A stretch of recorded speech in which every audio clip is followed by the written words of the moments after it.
নমস্কার, আজ আমি বানাবো হচ্ছে পাটিসাপটা। তার জন্য আমি 2 কাপ মতো আতপ চাল নিয়ে নিয়েছি। চালটাকে আমি ভালো করে জলে 2 ঘন্টা মতো ভিজিয়ে রেখে দেবো। তারপরে জল ঝরিয়ে আমি থালাতে শুকোতে দিয়েছিলাম। তো থালা থেকে শুকিয়ে গেছে। এরপর আমি মিক্সিতে বেঁকে নেব।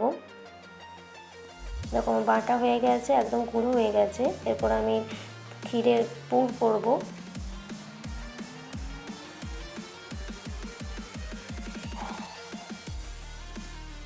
এরপর একটা প্যাকেট মতো আমি গুঁড়ো দুধ নিয়ে নিলাম আর গুড় দিয়ে দিলাম। ভালো করে গুড়টাকে মিশিয়ে নিতে হবে দুধের সাথে।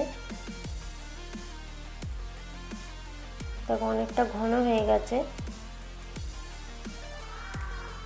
এরপর আমি নারকেল দিয়ে দিলাম।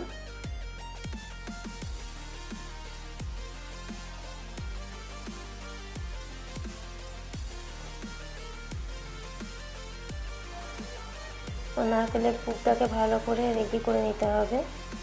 দেখো নারকেলটা মেশানো হয়ে গেছে। এরপর আমি শুকনো একটু করে নেব। দেখো নারকেলের পুর রেডি হয়ে গেছে।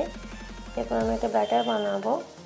এক বাটি মতো আমি চালের গুঁড়া, সুজি তার থেকে একটু কম নিয়েছি সুজিটা, আর ময়দাটা তারও একটু সুজির থেকেও কম নিয়েছি।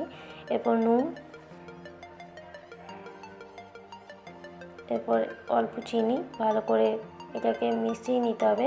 আমি এখানে দুধ দিয়ে ভালো করে মাখিয়ে নেব।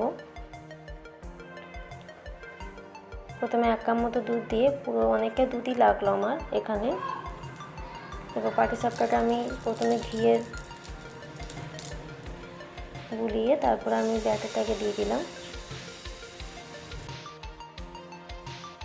এরপর আমি পুরটাকে দিয়ে দেবো।